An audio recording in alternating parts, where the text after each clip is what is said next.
네, 어릴 때부터 교회 안에서 신앙생활을 쭉 했던 그런 학생들이 이제 대학을 들어가고 또 직장을 들어가고 하면은 굉장한 그 충격을 받습니다. 그것은 단지 문화 충격 정도가 아니라 어떤 신앙의 세계관에 어떤 혼란이 일어납니다. 왜냐하면 모태신앙으로 특별히 자란 아이들은 어릴 때부터 한글을 배우기 전에 벌써 찬양을 배우고 또 기도를 배우기 때문에 그게 세계관이거든요. 우리 모두 전 지구 사람들이 다 하나님을 믿는 줄 알거든. 그렇게 성장했는데 직장에 들어가니까 또 대학에 들어가니까 믿는 사람이 오히려 너무 소수고 믿는 사람들을 오히려 약간 이상하게 보는 그런 분위기 속에 들어갈 때 대단한 충격을 받습니다. 뭐 술, 담배 이 정도는 문제도 아니고 나중에는 이거는 회사의 일상적인 일이야라고 얘기했던 그런 부정과 어떤 불법들 이런 것들을 목격하게 되죠.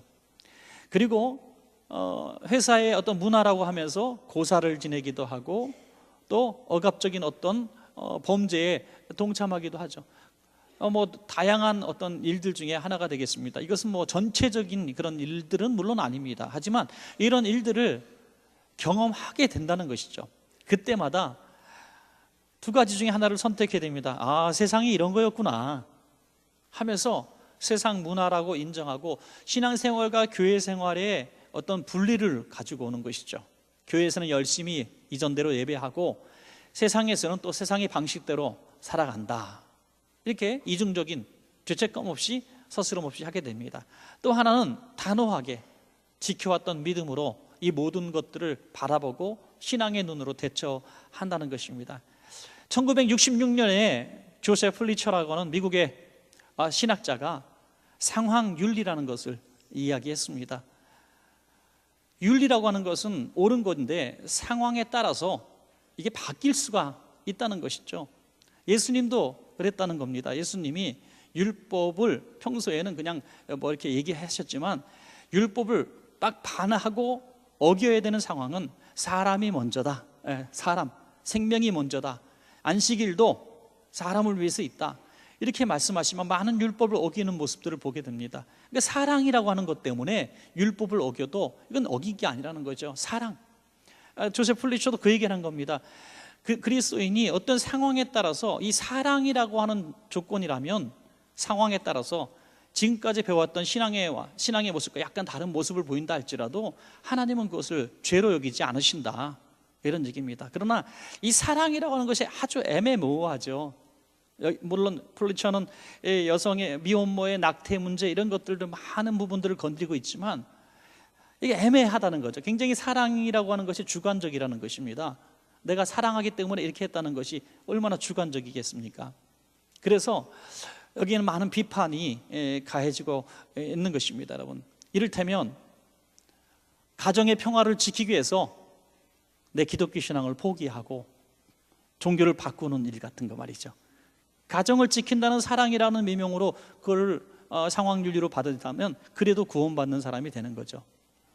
여러분, 우리는 혼란스러운 이런 일들을 앞으로 많이 만나게 될 겁니다. 특별히 젊은이들이 많이 만나게 되죠. 저를 포함한 젊은이들 말이죠. 네.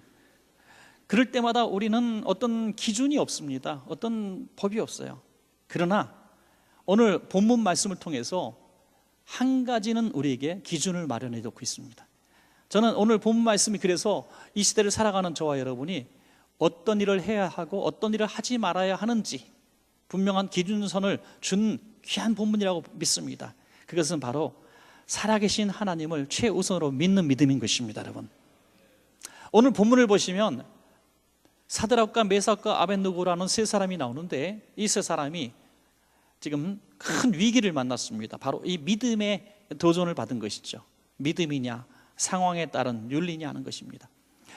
이들은 굉장히 불리한 상황입니다. 나라가 망하고 바벨론은 이 망한 나라의 백성들을 포로로 끌고 왔습니다. 그것도 똑똑하고 좋은 집안에 준수한 외모를 가진 청년들을 많이 뽑았습니다. 이들을 잘 자기의 방식대로 바벨론의 방식대로 교육을 하고 이제 그들을 훈련을 시켜서 하급 관리라든지 곳곳에서 이렇게 좀 머리 쓰는 곳에 사용하고자 했던 것이죠. 그래서 이들이 그곳에서 정말 불리한 조건, 불리한 환경에서 믿음을 지키기가 얼마나 힘들었겠는가 하는 거죠. 여러분 아시는 대로 하지만 어린 시절에 사드락과 메삭과 아벤느고는 이미 왕의 우상에게 바쳐진 진미를 거절하고 하나님 앞에 순수한 신앙을 지키고자, 그들의 믿음을 지키고자 그들이 그 포도주를, 그 왕의 진미를 사양했던 것을 우리는 알고 있습니다. 그러한 믿음을 꾸준히 상황에 맞닥뜨렸을 때마다 믿음을 우선으로 생각하고 목숨을 걸고 신앙을 지켜왔습니다. 그래서 망했습니까? 아닙니다. 놀랍게도 그 많은 바벨론의 기득권을 가진 세력의 젊은이들보다 하나님은 월등하게 해주셨고, 다니엘은 당시에 왕궁에 거하는, 다시 말해서 권력의 최정점에 있는, 그 권력의 가장 중심에 있는 곳에 총리가 되게 하셨습니다. 그리고 사드락과 메삭과 아벤느고는 지방의 관리, 그것도 요즘 말로 시장이나 도지사들로 각각 활약을 하게 됩니다. 여러분, 포로 출신이 엄청 출세한 겁니다. 늘 그들은 하나님 앞에 감사했을 것입니다. 그러나 이 대적들은 늘 호시탄탄 노렸지만 그들에게서 흠을 찾아낼 수 없었다는 거예요. 세상은 다 이런 거야 라는 방식에 따라가는 사람들은 하나님도 버리지만 하나님을 지키기 위해서, 믿음을 지키기 위해서 목숨까지 버리는 사람들이 세상의 부정과 불법에 어떻게 동참하겠느냐? 우리는 당연하게 여기는 것입니다. 목숨을 걸고 신앙생활하는 사람이 어떻게 세상의 작은 유혹에 넘어지겠느냐는 것이죠. 그래서 그들은 하나님이 인정하시는 믿음의 사람이 되어서 승승장구하게 되죠. 그러던 어느 날 위기를 만나게 됩니다. 이 느부갓네살 왕이 교만해져서 왕의 어떤 우상의 신상을 세우는데 높이가 약 27m 되는 금 신상. 저는 이런 설교를 할 때마다 많은 분들이 여기에 잠깐 멈추어집니다. 27m 금 신상이면 얼마나 할까? 여기는 잠시 넘어가셔도 좋습니다. 하여튼 그 어마어마한 물질을 투자해서 금 신상을 세웠으니 얼마나 위험이 있고 대단했겠습니까, 여러분? 그리고 이 바벨론, 세계 강국의 바벨론이 이제 이 신상이 바로 우리를 보호하는 신이다 이렇게 선언하니 모든 식민지 백성들과 또 관리들을 다 불러서 여기에 절하라는 것이죠. 낙성식을 하면서 나팔을 불고 악기를 연주할 때 절을 하라. 이것은 왕권에 대한 순종이고 이 정복신에 대한 예절이다, 뭐 이런 식으로 선언했겠죠. 그러나 모두가 절하는 당연한 자리에 특별히 왕의 녹을 먹고 있는 관리라면 무조건 절을 해야 되는데 사드락과 메삭과 아벤느고가 절하지 않은 것입니다. 이 소식을 그 대적자들이 가만히 두고 보겠습니까? 왕에게 바로 고자질하는 것이죠. 보통 사람 같으면 바로 목을 베어 처단할 텐데 이 바벨론 왕은 그렇게 하지 않았습니다. 왜냐하면 이 세 젊은이에 대해서 너무나 잘 알고 있었기 때문에, 너무나 똑똑하고 흠이 없고 정직하고 참 쓰기에 좋은 관리였기 때문에 아까운 겁니다. 그래서 실제로 불렀습니다. 그리고 나눈 대화가 오늘 본문의 말씀이 아주 자세히 기록되어 있는데 함께 보셨습니다마는 우리 1절입니다. 3장 14절. 느부갓네살이 그들에게 물어 이르되 사드락 메삭 아벤느고야, 너희가 내 신을 섬기지 아니하며 내가 세운 금신상에게 절하지 아니한다 하니 사실이냐? 이제라도 너희가 준비하였다가 나팔과 피리와 수금과 사면금과 양금과 생황과 및 모든 악기 소리를 들을 때에 내가 만든 신상 앞에 엎드려 절하면 좋거니와, 너희가 만일 절하지 아니하면 즉시 너희를 맹렬히 타는 풀무불 가운데 던져 넣을 것이니 능히 너희를 내 손에서 건져낼 신이 누구이겠느냐. 한 번 더 기회를 줍니다. 보통은 여기서 넘어가는 거예요.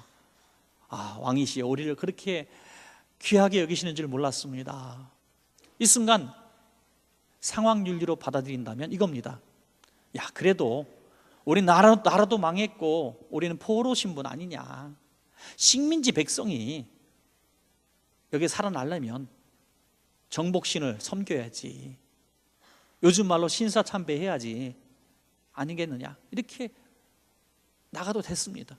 또 하나는 우리가 그래도 이건 믿음의 문제가 아니고 문화의 문제고 관습의 문제가 아니겠느냐. 당신은 신의 시대거든요. 뭐 곳곳마다 신전을 세워놓고 별의별 신을 다 섬길 때입니다.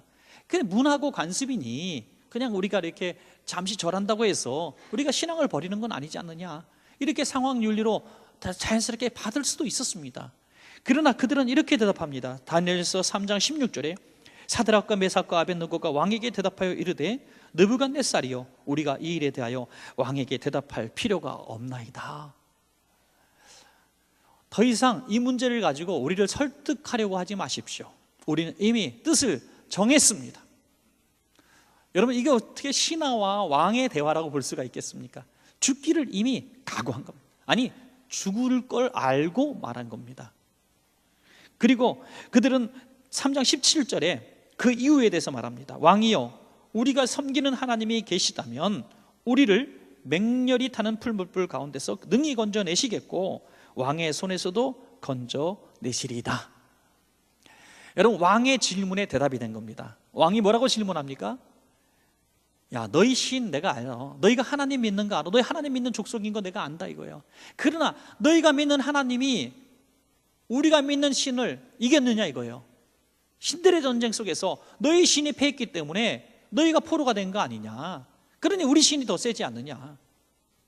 야, 너희 신이라는 신은 약한 신이야. 하물며 나 같은 사람, 이 왕에게서도 너희를 구원할 수 없어. 너희 신은 죽은 신이야.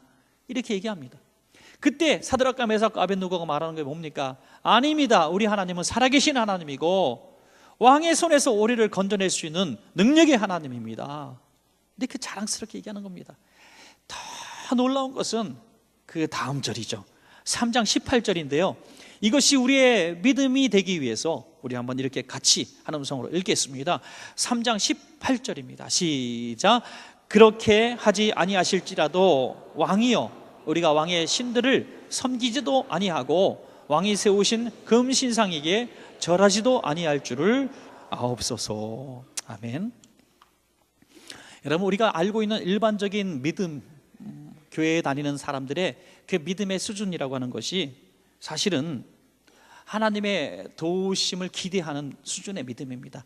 하나님, 내가 병 낫기를 위해서 왔고 기도하면 병을 낫게 해 주실 줄로 내가 믿습니다 하는 그 믿음, 승진하고 잘되고 또 평안한 어떤 마음의 평안을 얻기 위한 우리의 수준이 될 수도 있습니다. 그래서 사실 신앙생활하면서 많이 삶이 좀 많이 좋아지고 평안해지고 또 때로는 하나님의 은혜로 정말 이런 말로 표현할 수 없는 그런 기적들을 경험하기도 합니다. 그렇지만 오늘 이 사드락과 메삭과 아벳느고의 이 믿음은 뭡니까? 그런 모든 것들이 무너진다 할지라도, 내가 풀무불 속에 들어가 죽는다고 할지라도, 그때 하나님은 우리를 전혀 도와주지 않는다 할지라도 우리는 하나님을 믿습니다. 그 믿음은 감당할 수 없는 믿음이 되었습니다. 느부갓네살 왕이 잡고 있는 유일한 협박의 어떤 조건은 그들의 생명이었어요. 생명. 그런데 이 모든 관직이나 뭐 그런 것 정도가 아니라, 감옥에 갇히는 정도가 아니라 죽기를 불사하는 믿음 앞에 얼굴빛이 확 변해버렸습니다. 얼굴이 잿빛이 됐어요. 누구라도 자기 앞에서 그렇게 당대하게 말한 사람이 없기 때문이죠. 그래서 너무 화가 나가지고 지금 풀무불보다 7배나 더 뜨겁게 해라. 7배라는 것은 할 때까지 더 뜨겁게 하라, 그런 뜻입니다. 풀무불은 쇠도 녹이는 강력한 불이라 그래요. 이 불을 7배 더 뜨겁게 해라. 얼마나 뜨거웠는지 이 세 사람을 결박해가지고 그 풀무불에 던지다가 그 병사들이 그 열기에 불에 타서 죽을 정도로 정말 어마어마한 불구덩이 속에 이 세 사람을 결박하여 던지는 것입니다. 여러분, 우리가 기대하는 것은 하나님이 우리를 이렇게 신앙 고백하고 이 악한 시대와 악한 시대를 대항해서 내가 믿음을 지켰을 때, 결박당할 때, 감옥에 갇힐 때, 뭐 이때까지는 하나님이 그냥 우리의 믿음을 시험하신다 해도 불구덩이에 실제로 싹 던지는 순간 하나님이 짠 여기 있다 하고 나타나셔가지고 내 믿음을 내가 이제 보았노라. 아브라함처럼 말이죠. 아브라함아 내 독자에게 손대지 마라. 이런 것을 우리는 기대하는 거예요. 내가 작정하고 100일쯤 기도하면 20일, 30일까지는 아무 생각이 나지 않아요. 그런데 왜 이렇게 99일째 되는 날 응답받았던 사람들이 많아요, 우리 주변에. 그래서 나도 그럴 줄 아는 거야. 그런데 100일을 2번이나 했는데 3세판이다, 한 번 더 하자, 3번 했는데도 응답이 없어. 불구덩이 던져진 거죠. 병 낫기를 위해서도 많이 오래 기도했는데 참 안타깝게도 그 병을 이기지 못할 수도 있는 것이죠. 그럴 때 우리는 포기하든지 하나님이 그냥 나를 그렇게 살려고 하시는가 보다 하고 자포자기하든지, 아니면 하나님을 향해서 원망합니다. 하나님이 정말 어디 계십니까? 내가 하나님 믿음 지키기 위해서 이게 다 포기했는데, 다 잃어버렸는데 하나님이 어디 계십니까? 라고 울부짖을 때도 있습니다. 여러분, 우리 인생에 이런 신앙 갈등이 많이 있다는 것입니다.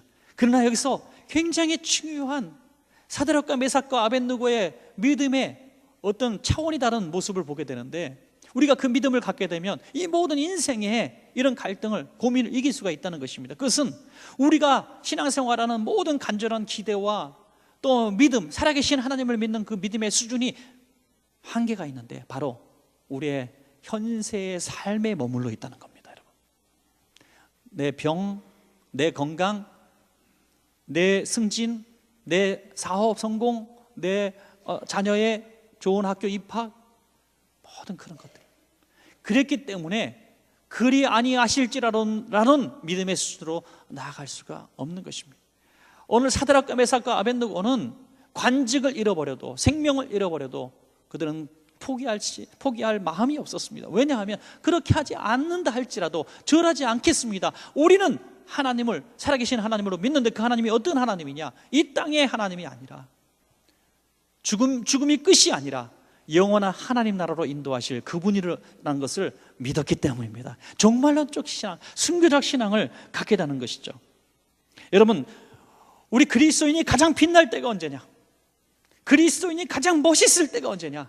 저는 장례식장이라고 봅니다. 할렐루야. 장례식장에서 하나님을 찬양하고 예배할 때 새로운 희망이 보이고 새로운 시작이 열리는 것입니다. 믿음의 승리자의 정말 아름다운 경주의 어떤 종착 모습을 볼 수가 있는 것입니다. 여러분, 영화 같은 데서도 많이 보겠습니다만은 이 순교자들의 영화가 있잖아요. 한번 생각해 본 적이 있었어요. 순교자들은 순교하는 순간에 무슨 생각을 할까? 순교자들이 순교하는 마지막 순간에 무슨 생각을 할까? 적어도 저는 그들이, 순교 내가 당하기 직전에 내 믿음을 지켰으니까 누가 막 뛰어와가지고 사형을 멈춰라, 이런 기적을 바랬을까? 저는 그렇지 않다고 봐요. 그런 기적을 바라는 사람은 순교 못합니다. 그들은 이렇게, 그 순간 이렇게 기도했을 겁니다. 하나님, 내 영혼을 받아 주옵소서.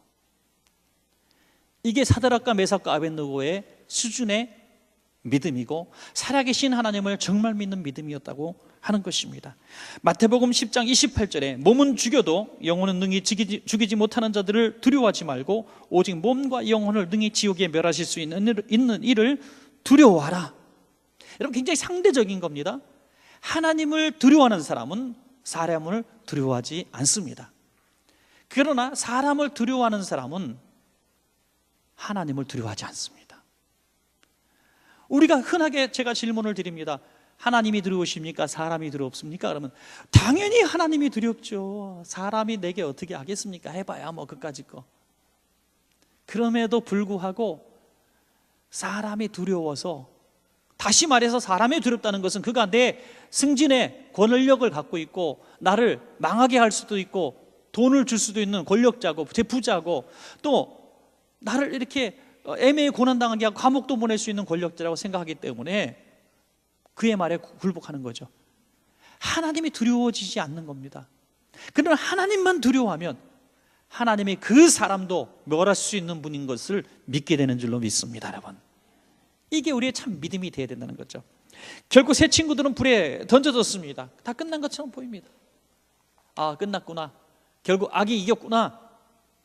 그러나 여러분, 하나님은 불에 빠지지 않게 하는 하나님이 아니라 때로는 불 가운데서 우리와 함께 하시는 하나님이시라는 거예요.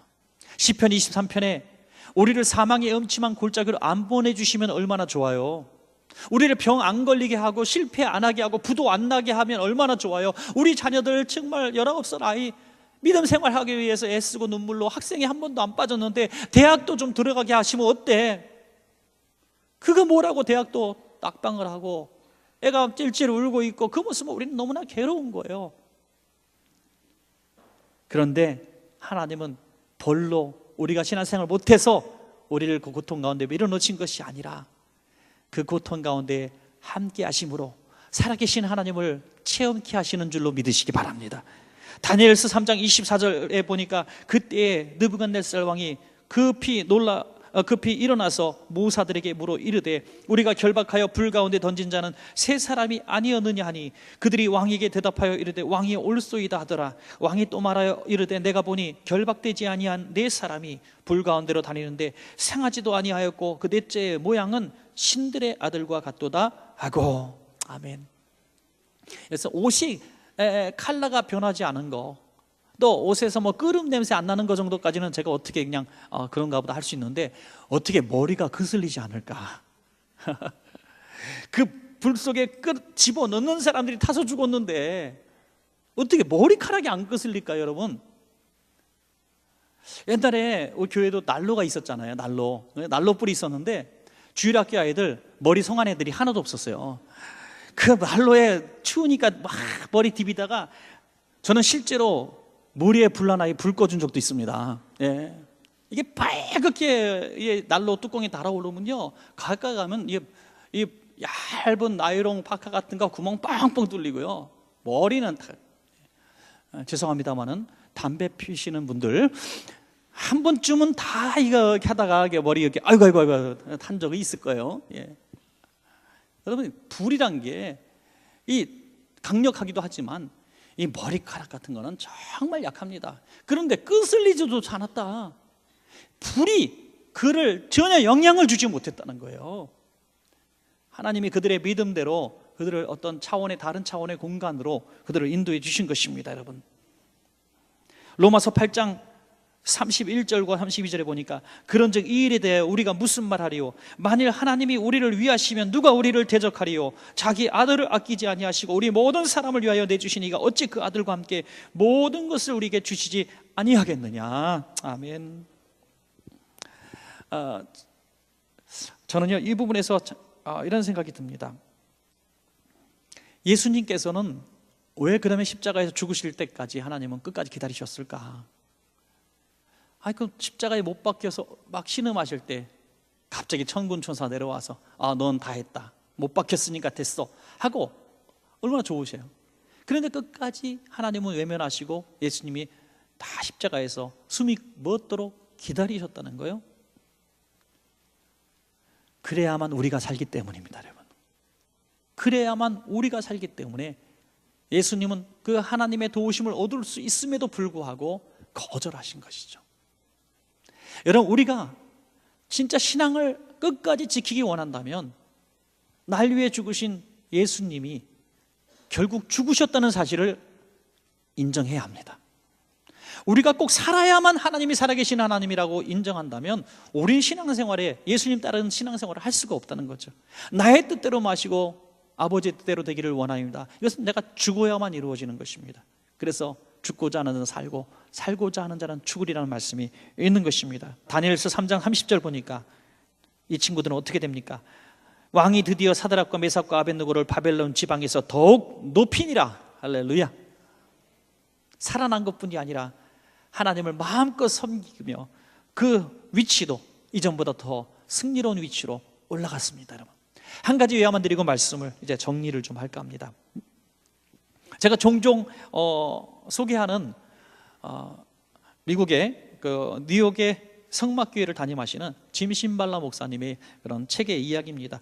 아주 오래전부터 저는 이분의 책을 참 즐겨 읽었었는데요, 참 영향을 저도 많이 받은 것 같아요. 이분의 책 중에 그 성령으로 다시 시작하라는 책이 있습니다. 이 책 중에 로마 블랙이라고 하는 한 교인의 이야기가 나옵니다. 로마 블랙은 1960년대에서 70년대 사이, 그때 소위 그 미국의 그 할렘가가 아주 마약상으로 아주 찌들었던, 들끓었던 그 시대, 거기서 자랐던 사람입니다. 불행한 세대였죠. 그가 고백하기를 자기는 초등학교 때 학교 등굣길에 시체들을 자주 봤다는 거예요. 밤사이에 폭력으로 피투성이 돼서 몸이 막 깨진 그런 시체들, 얼어 죽은 시체들, 굶어 죽은 시체들, 알코올 중독으로 인해서 쓰러져 죽어 있는 시체들, 얼마나 날마다 그 시체를 보며 자랐다는 겁니다. 희망이 없는 시대였습니다. 그가 10살 때부터 범죄에 가담하기 시작. 10살 때부터. 이 범죄인들 가지고. 왜? 그의 꿈은 깡패가 되는 게 꿈이었기 때문입니다. 그가 보고 그 주변에서 볼 수 있었던 최고의 영웅은 최고로 멋진 차를 타다니고 마음껏 돈을 쓰고 있는 사람들 다 깡패밖에 없었어요. 깡패가 되고 싶었던 겁니다. 중학교 때 적극적으로 범죄에 가입하고 택시 강도가 됩니다. 그리고 고등학교 때는 다니다가 학교를 퇴학당할 수밖에 없는 지경이 됩니다. 어머니는 그래도 눈물의 기도가 있는 어머니였습니다. 이 교회를 다니면서 날마다 아들을 위해서 기도했습니다. 학교에 와서 매달리고 사정하고 울어봤지만 이 아들의 마음을 돌이키기에는 너무나 역부족이었습니다. 그러나 어머니는 눈물의 기도를 끊임없이 했겠죠. 그러다가 이제 그가 불법 어떤 가게, 사업체를 하나 경영하는데, 불법은 항상 잘 되는 게 아닙니다만은 이 불법 가게가 꽤 잘 됐던 것 같아요. 한 1년에 100만 달러 정도를 이렇게 수익으로 벌었다 그래요. 그러니 얼마나 잘 나갑니까? 멋진 차도 타고 자기 또 직원들도 거느리고 이렇게 멋진 사업체라고 생각하면서 이 불법적인 어떤 도박집을 운영하게 됩니다. 그러던 어느 날 자기의 동업자, 마약상이 동업자인데 그 마약상 동업자의 아버지가 왔는데 목사님이셨습니다. 마약상을 둔 아버지 목사님 아들. 그래서 또 신기하지만 그와 교제하면서 말이 통하게 돼요.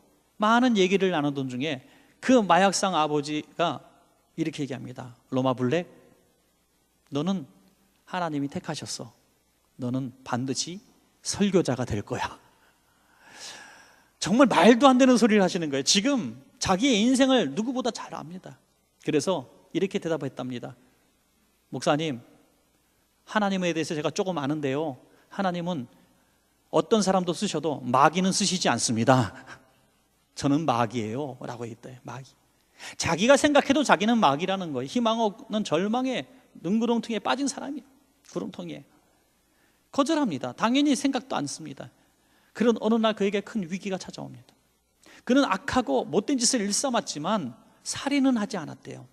그런데 동네에서, 지역에서 가장 악랄하기도 소문난, 이름을 들으면 다 알고 벌벌 떨는 그 조직에, 킬러 조직에 킬러가 있었는데 그 킬러가 자기를 찾아온 겁니다.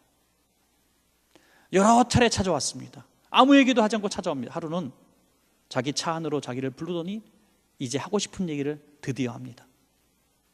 너 집이 오션가에 있더만, 괜찮은 집이네. 너 수익이 한 달에 한 10만 달러 되더만. 야, 너 돈 잘 버네.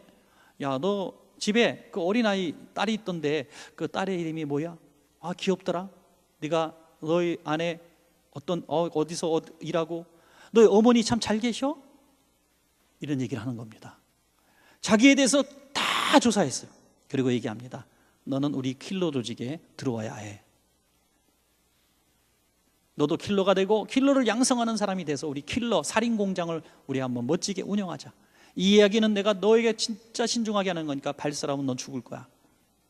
여러분, 이 순간에 그의 상상 속에는 곧 시체가 돼서 어디 구석에 처박혀 있는 자기 모습이 떠오르기 시작합니다. 그러나 여기서 거절하면 이 사람은 분명히 하던 대로 합니다. 어린아이부터 딸부터 아내, 어머니, 그리고 자기를 마지막에 죽일 거라 합니다. 순서까지 정해져 있는 거예요. 이 순간에 그는 평생 처음 하나님 앞에 기도했답니다. 하나님, 우리 어머님의 하나님, 제가 어릴 때 신앙생활할 때 못 모르고 교회 다녔던 그 하나님, 정말 그 하나님이 살아계시다면 이 자리에 임재해 주십시오. 하나님, 내가 간절히 하나님을 찾습니다. 그 순간에 거짓말처럼 평생에 느끼지 못했던 하나님의 임재하심을 느끼는 거예요. 하나님의 그 차 안에 가득하심을 느끼게 됩니다. 그 순간에 그렇게 무섭고 두렵고 옆구리에 권총을 딱 차고 있는 그의 그 모습이 보잘것없는 어린 사람으로 보이는 거예요. 그래서 어디서 용기가 났는데 손가락을 딱 들어서 그 사람을 향해서 탁 가리키면서 얘기했답니다. 난 당신의 제안 따위에 관심 없어. 나는 하나님을 전하는 자로 살아갈 거야. 자기가 하고 있는 일이 뻔한 이 불법적이고 악한 일을 하고 있음에도 불구하고 갑자기 하나님의 일을 하겠다고 자기 입에서 튀어나오는 겁니다. 그랬더니 권총을 뽑을 줄 알았는데 갑자기 굳어진 표정으로 뭔가 강력한 세력에 묶인 모습으로 얼굴이 까맣게 되더니 자기를 내리라 그러니 도망을 가버리는 거예요. 그 이후에 분명히 조직을 끌고 와서 어떻게 할 줄 알았는데 한 번도 지금까지도 오지 않았다는 거예요. 너무나 하나님의 살아계심에 감격해서 그 하나님의 임재하심을 느꼈기 때문에 교회로 달려갑니다. 주일날 예배를 드리러 갑니다. 가서 목사님이 결신 시간에 결신할 사람 나오라니까 목사님 앞으로 달려나와서 강단 앞에 무릎을 꿇었답니다. 그리고 주님 앞에 내 인생을 드리기로 또 헌신하고 있는 순간에 마침 성가대석에서 찬양하는 어머니와 눈이 마주치게 되는 겁니다. 어머니도 하염없이 눈물을 흘리고 본인도 하염없이 눈물을 흘립니다. 그리고 그 이후에 28년 동안 결혼 생활을 하면서 그 아내는 그 교회에서 가장 영향력 있는 중보기도자, 영적 기도용사가 돼 있고 자신은 어디 가든지 예수는 살아계시는 분입니다, 그리스도라 전하는데 지금도 온 하루의 시간을 보내고 있는 전도자가 된 줄로 믿으시기 바랍니다. 여러분, 세상을 두려워하고 세상에 쫓겨다니고 신앙을 포기하면 우리는 세상에 찌꺼기처럼 살아갈 수밖에 없지만 살아계신 하나님을 믿는 믿음으로 도전한다면 하나님은 우리를 쓰실 것입니다. 마태복음 10장 29절부터 31절까지 보니까 참새 2마리가 한 아스타론이 팔리지 않느냐, 그러나 너희 아버지께서 허락하지 아니하시면 그 하나도 땅에 떨어지지 아니하리라. 너희에게는 머리털까지 다 세신 바 되었나니 두려워하지 말라. 너희는 많은 참새보다 귀하니라. 참새 한 2천 원 정도 됩니다. 2천 원. 참새 2천 원짜리도 하나님이 허락하지 않으면 그 생명을 취할 자가 없는데, 포수가 아무리 명사수가 싸도 맞힐 수가 없는데, 그 참새와 비교할 데 없는 저와 여러분, 십자가에서 모든 물과 피를 다 쏟으시며 우리를 구원하신 그 예수님께서 우리를 왜 불물불 가운데, 물 가운데 불 가운데 고통당하는 것을 보고만 계시겠는가? 하나님은 그렇게 무기력한 하나님, 무책임한 하나님이 아니신 줄로 믿습니다. 고난 가운데 함께 하시고 이길 힘을 주시고 반드시 승리를 주실 것입니다. 이런 말씀을 맺겠습니다. 오늘날 이 시대는 역시 그때와 마찬가지로 신자들만의 시대는 아닙니다. 우리는 문 밖에만 나가면 불신자들을 만나게 되고 더 많은 불신자들의 세력 속에서 상황윤리에 맞닥뜨리게 됩니다. 그때 어떻게 하시겠습니까? 물론 우리는 불신자들한테 너무 배타적으로 살아가서는 안 됩니다. 우리는 불신자들이 우리를 대하는 것보다도 우리는 불신자들을 향해서 더 너그러워야 합니다. 더 그들을 인정하고 배려해 줘야 합니다. 그들이 믿는 종교에 대해서 존중함을 표현해야 합니다. 무턱대고 예수만이 생명이고 예수만이 구원이고 안 믿으면 지옥 간다고 그들에게 얘기했대. 그것이 먹히겠습니까, 여러분? 우리는 그들을 존중하고 배려해야 해요.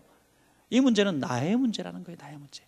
이 세상의 모든 권세가, 이 악한 영들이, 더러운 세력들이 나의 믿음을 건드릴 때 나는 어떻게 할 것인가가 제일 중요한 문제라고 하는 것이죠. 여러분, 그렇다면 우리가 어떤 시대에 어떤 상황에서 어떻게 일해야 되는가가 분명히 드러납니다. 중요한 이 시대의 위기들이 무엇이 있습니까? 우리가 모든 사회적 이슈와 정치에 우리가 개입할 이유는 없습니다. 왜? 우리는 신앙인이기 때문이죠. 그러나 우리의 믿음을 도전하는 것들, 다시 말해서 우리가 예수를 예수 구세주라고 부를 수 없는 시대적인 어떤 억압과 권력이 들어온다면 우리는 목숨 걸고 대항해야 하는 것이죠. 예수님이 구세주라고 말하며 벌금을 내고 감옥에 갇히는 시대가 와서는 안 되는 것입니다. 우리는 사회적인 압박, 약한 자들이 권력자들에게 정말 힘없이 고통을 당하고 갇히고 하는 일들을 그냥 지켜봐서는 안 되는 것입니다. 우리는 때로는 신앙을 지키기 위해서 우리는 이겨야 합니다. 이 시대에 많은 잘못된 사상들이 들어옵니다. 그 사상들을 살아간다면 우리는 신앙인의 삶을 살 수가 없어요. 우리의 후대들은 예수님을 믿을 수가 없는 시대가 된다면, 지금 북한의 땅과 같은 시대가 된다면 우리는 싸워야 합니다. 우리가 악한 음란한 문화들이 지금 들어오고 있습니다. 이슬람 문화라든지 또 동성애의 어떤 잘못된 모습들이 너무나 많이 들어오고 있습니다. 우리는 구경할 것이 아니에요. 믿음은 믿음이고 그건 그거다 아니라는 거죠. 그들의 영향력 속에 우리의 신앙이 위태로울 때는 우리는 싸워야 하는 것입니다, 여러분. 그래서 우리의 신앙을 지킬 수 있는 환경을 만들어야 하는 것입니다.